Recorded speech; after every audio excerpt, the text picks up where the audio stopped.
At the Yarn Barn, we carry a lot of different types of boat shuttles. And sometimes people who are new to weaving ask, what boat shuttle should I get? And there's no one answer. So let's go through the different types and maybe see which one is best for you. There are two main divisions of boat shuttles, I would say. So by far, the most common is what could be called a side feed or side delivery shuttle. And what most people picture when they say boat shuttle is this style, meaning that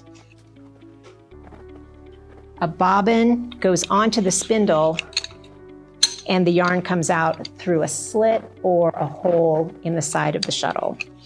That is the most common. And so we'll talk about that first.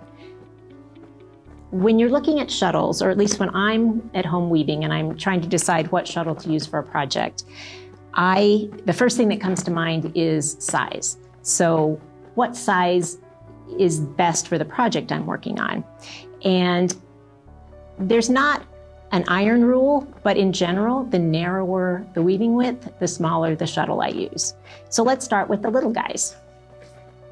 So this is a shacked 9-inch mini shuttle, and this is a Harrisville shuttlette. And both of these are what I would consider mini shuttles. And they are terrific for weaving a scarf or some other narrow project. They're nimble. You can just pass them back and forth real easily. They are short. So if you look at the height of this and then the depth, they're made to go through a small shed. So if you have a table loom, that's perfect. A small mini boat shuttle is perfect. The next size up is what is just probably most people think of as a regular shuttle. So about 11 and a half inches. This one's from Shacked, and that's their regular 11-inch. This one is from Leclerc, and that's their 11 and a half inch. You can see that they're different in the way that the tips of the shuttle are. Not better, just different. So with the Shacked shuttle, when you put this into the shed, it takes a little practice to make sure that the shuttle stays flat on the race. When you first start out, you might find that it goes like this and comes back up through the top of the shed, but it just takes practice to take care of that. With the Leclerc, you might have a different problem. The tips curve toward you as you're weaving, and so it could be that when you're not used to it, if you first put it into the shed, it ends up coming towards you and bumping into the woven fabric. So again, it just takes practice. Neither of these is better than the other. They're just different. Both of them have what they call a slim version. So this is Leclerc's Slim, and this is Shacked's Slim. The length is the same, but the height is different. So if you have a loom, maybe a small workshop loom or a table loom, and you don't have a ton of space in the shed, but you want a full-size shuttle, get the 11-inch, but get the Slim. The next size up is what I would call a large shuttle. So these are 15-inch. And again, we've got the Shacked and we've got the Leclerc. The nice thing about these shuttles, well, they're two nice things actually. They're heavier. And that means when you throw them from one end of the weaving to the other, they actually have enough weight that they go further with less effort. So that's nice. They also take a bigger bobbin, and a bigger bobbin means more yarn on it, and that means fewer splices. So if you're weaving something like a blanket with a thicker yarn, if you were using a shuttle that could only use a 4-inch bobbin, you would be constantly refilling the bobbin. So that's where having a larger shuttle with a big bobbin pays off. Now you may have noticed that there's also a difference here. Open bottom, closed bottom. Again, not better, just different. The nice thing about the closed bottom is it's a uniform smooth surface, and so it slides faster as it goes through the shed. The nice thing about the open bottom is that there's more space in this chamber for yarn on the bobbin. So you can slightly overfill this bobbin, and there's still room for it to do that without exceeding the edge of the bottom of the shuttle. So more bobbin or more yarn on the bobbin, fewer splices. Many of these come in two versions. So the shacked comes in an open bottom and a closed bottom. So you can just pick whichever one you think answers your need the best.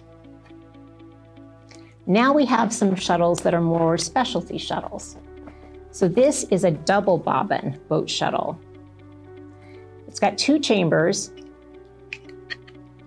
one spindle that you can put two bobbins on, and each one feeds out through its own hole.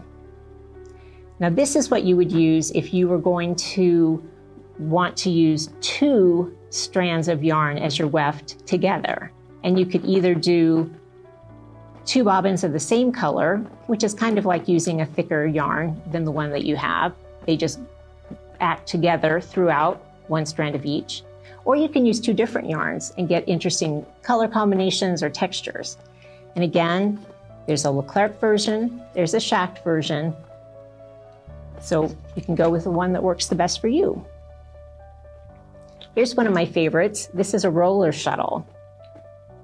The top of it is just like a normal boat shuttle, but it's got wooden rollers on the bottom, so it really slides. So it goes fast through the shed, and it goes further with less effort. So that's nice when you're weaving something wide, and you can go from one edge of the fabric to the other fast with little effort.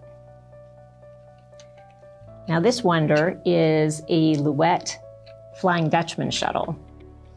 And even though it looks different, it really has kind of the same anatomy as a regular shuttle. Here's the feed for the yarn coming out. You've got this spindle that holds the bobbin. Now this arching piece of metal helps keep the shed clean as this is going through. So if you were weaving something like mohair that has a real sticky quality, this would help this kind of soar through the shed without getting stuck with all the fibers coming down. Now we also have from Bluster Bay fancy wood shuttles, and these come in different sizes and different woods. They use the same shacked bobbins as the more mundane maple shacked boat shuttles, but the finish is beautiful, the shape is beautiful, and the woods are beautiful. So if you need to treat yourself or a weaver you know, the Bluster Bay shuttles are wonderful.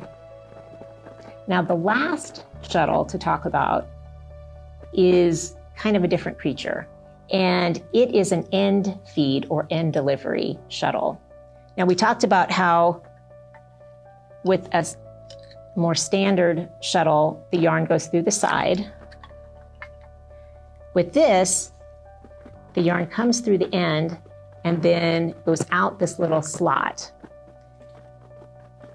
It also takes a different kind of bobbin. It's something called a pern, and it's different from all of these other bobbins that would go in these shuttles in that it's not meant to turn. So it goes onto the spindle and then it's stationary. It doesn't turn as the yarn comes off, but the yarn pulls off the end of the pern and goes through the little channel and out. Now there are two metal plates inside this mechanism, and you can use the little included Allen wrench to bring those plates closer together for more tension on the yarn, or farther apart for less tension on the yarn. And that controls how fast or slow the yarn is feeding out.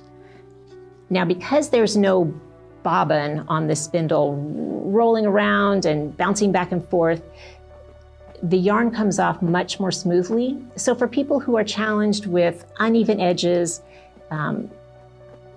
due to kind of the yarn yanking on the edge of the selvage as they're weaving, this might be a solution that would help them.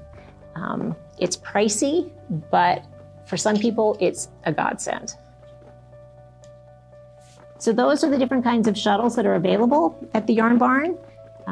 Hopefully, there's one there for you.